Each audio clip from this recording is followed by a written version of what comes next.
जैसा कि आप सभी लोगों को पता है कि मैं बताया था कि जब भी अब पढ़ाया जाएगा तो प्रेगनेंसी एंड एम्ब्रियोनिक डेवलपमेंट पढ़ाया जाएगा, क्योंकि इसके पहले आप सभी लोग फर्टिलाइजेशन एंड इम्प्लांटेशन पढ़ चुके हैं। उसके बाद का टॉपिक है प्रेगनेंसी एंड एम्ब्रियोनिक डेवलपमेंट। तो सबसे पहले जानते हैं कि प्रेगनेंसी क्या होता है, लेकिन उसके पहले इस इमेज को थोड़ा देख लेंगे। इसमें आप सभी को लिख रहा होगा, यहाँ प्लेसेंटल विलाई है, कैविटी ऑफ यूट्रस है, योक सैक है, एम्ब्रियो है। उसके साथ साथ एम्ब्रियो प्लेसेंटा से जिस के माध्यम से जुड़ा है उसको अम्बिलिकल कार्ड कहते हैं। इसमें वेसल्स हैं और उसके साथ साथ ये आप सभी लोगों को प्लग ऑफ सर्विक्स दिख रहा है, जिसके माध्यम से क्या होता है, ये जो एम्ब्रियो है वो बाहर ना आए उसके लिए सर्विक्स पे एक म्यूकस का प्लग बना होता है, लगा होता है। ठीक, उसके बाद एक इमेज आप सभी लोगों को ये भी दिख रहा है। इस इमेज में आप लोगों को डेसिडुआ बेसिलस लिखा हुआ है, डेसिडुआ पेरिटेलिस लिखा हुआ है, डेसिडुआ कैप्सुलरिस लिखा हुआ है, कोरियन लिखा हुआ है, यानी जो प्लेसेंटा के मेम्ब्रेन होते हैं वो सब दिख रहा है। उसके बाद प्लेसेंटा में जो जिससे जुड़ा हुआ है अम्बिलिकल कार्ड दिख रहा है। उसके बाद एमनियन और एमनियोटिक कैविटी, यानी जितना भी प्लेसेंटा के जितने मेम्ब्रेन हैं सभी दिख रहे हैं इसमें। अब उसके बाद जिक्र करते हैं हम लोग प्रेगनेंसी क्या होता है, प्रेगनेंसी की प्रावस्था क्या होती है, प्रेगनेंसी क्या होता है, यानी इम्प्लांटेशन के बाद और बर्थ से पहले, यानी चाइल्ड बर्थ के पहले, यानी पार्टुरेशन से पहले की जो प्रावस्था होती है वो गर्भावस्था कहलाती है। यानी इम्प्लांटेशन के बाद और उसके साथ साथ इम्प्लांटेशन के बाद और चाइल्ड बर्थ से पहले की जो प्रावस्था होती है उसे हम गर्भावस्था कहते हैं या प्रेगनेंसी कहते हैं। ठीक है, उसके बाद अब हम सभी लोग देखते हैं एक प्रेगनेंसी के बारे में कुछ जानकारियां हैं। जैसे प्रेगनेंसी एक होता है एक्टोपिक प्रेगनेंसी और एक होता है टोपिक प्रेगनेंसी। एक्टोपिक प्रेगनेंसी वह होता है जिसमें एम्ब्रियो या जाइगोट का, एक्टोपिक प्रेगनेंसी में क्या होता है जिसमें जाइगोट या एम्ब्रियो का डेवलपमेंट यूट्रस में ना होकर के किसी अन्य पार्ट में होने लगे, उसे कहते हैं हम एक्टोपिक प्रेगनेंसी। और टोपिक प्रेगनेंसी क्या होता है, जब जाइगोट या एम्ब्रियो का डेवलपमेंट यूट्रस में हो तो उसे हम टोपिक प्रेगनेंसी कहते हैं। अब उसके बाद देखते हैं pregnancy and embryonic development after implantation, यानी इम्प्लांटेशन के बाद जो ट्रोफोब्लास्ट की कोशिकाएं होती हैं उसमें फिंगर लाइक प्रोजेक्शन दिखने लगते हैं और जिसे कहते हैं कोरियानिक बिलाई। कोरियानिक बिलाई और कोरियानिक बिलाई जो होता है वो चारों तरफ से यूटेराइन टिश्यू और उसके साथ साथ मैटरनल ब्लड से सराउंडेड हो जाता है। उसके बाद जो कोरियानिक बिलाई होते हैं और यूटेराइन जो टिश्यू होते हैं ये दोनों आपस में इंटरडाइजेस्टेड हो जाते हैं और उसके साथ साथ एक स्ट्रक्चर का निर्माण करते हैं।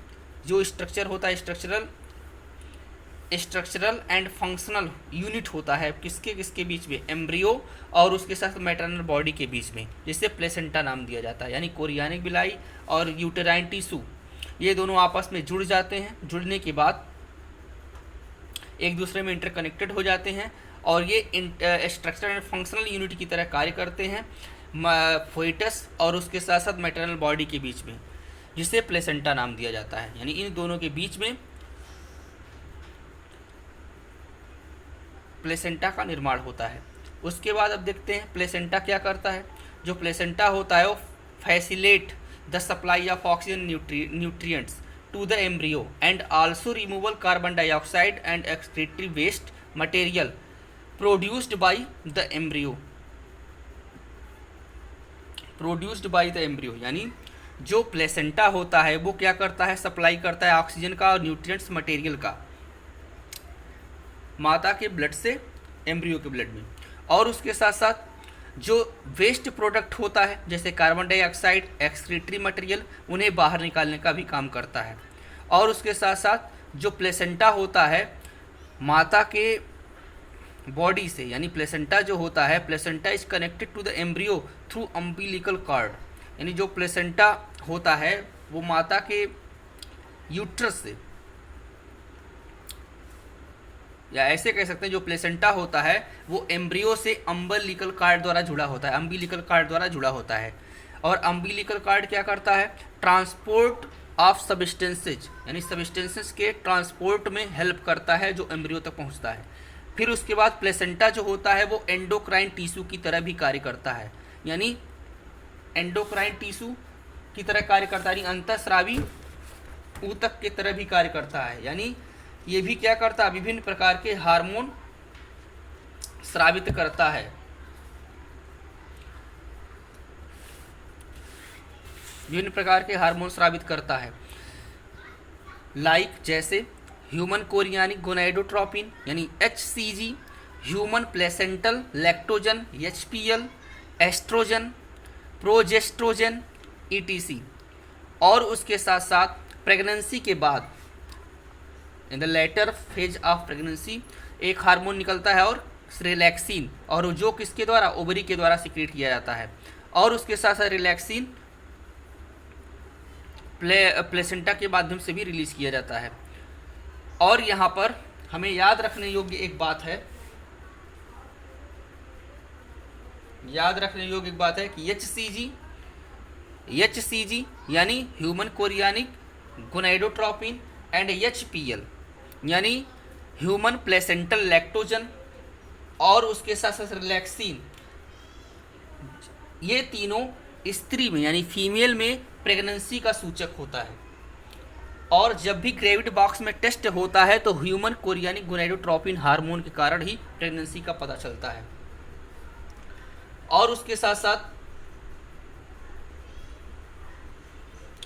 इन हार्मोन्स का उत्पादन में बढ़ोतरी होना ही भी भ्रूण वृद्धि, माता की उपापचयी क्रियाओं में परिवर्तन तथा प्रेगनेंसी को बनाए रखने के लिए आवश्यक होता है। और उसके बाद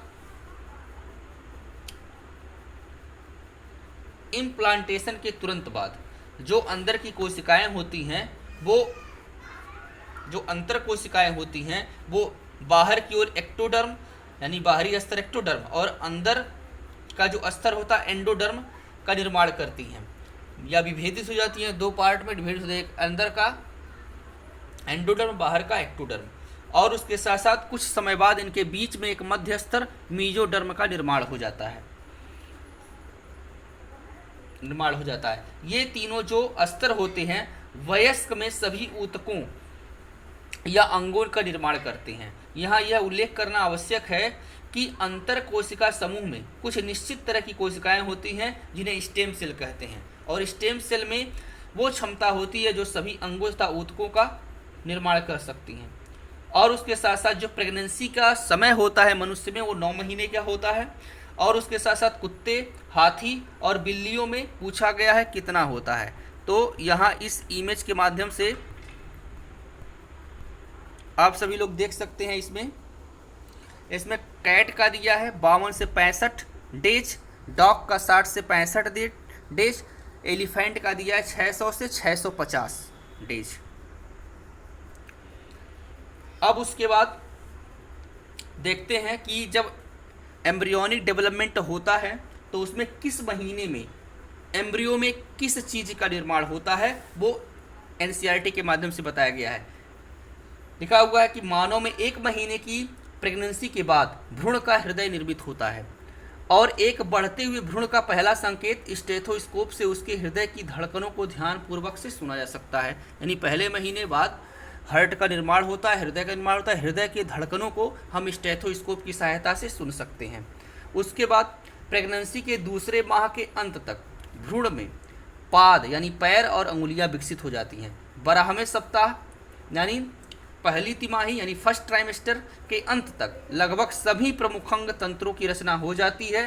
पाद एवं बाह्य जनन अंग अच्छी तरह से विकसित हो जाते हैं। प्रेगनेंसी के 5वें माह के दौरान गर्भ की पहली गतिशीलता और सिर पर बालों का उगाना सामान्यतः देखा जा सकता है। लगभग 24वें सप्ताह के अंत तक यानी दूसरी तिमाही यानी सेकंड ट्राइमेस्टर के अंत में पूरे शरीर पर कोमल बाल निकल आते हैं, आँखों की पलकें अलग हो जाती हैं और बरौनियाँ बन जाती हैं। गर्भावस्था के 9वें माह के अंत तक गर्भ पूर्ण रूप से विकसित हो जाता है और प्रसव के लिए तैयार हो जाता है। यानी 9वें महीने में ये जो फोइटस होता है फुल्ली डेवलप्ड हो जाता है और डिलीवरी के लिए रेडी हो जाता है। इस प्रकार प्रेगनेंसी एंड एम्ब्रियोनिक डेवलपमेंट का टॉपिक समाप्त हुआ। अब नेक्स्ट टॉपिक नेक्स्ट डे पढ़ाया जाएगा, तब तक के लिए धन्यवाद। और next topic parturition and lactation पढ़ाया जाएगा।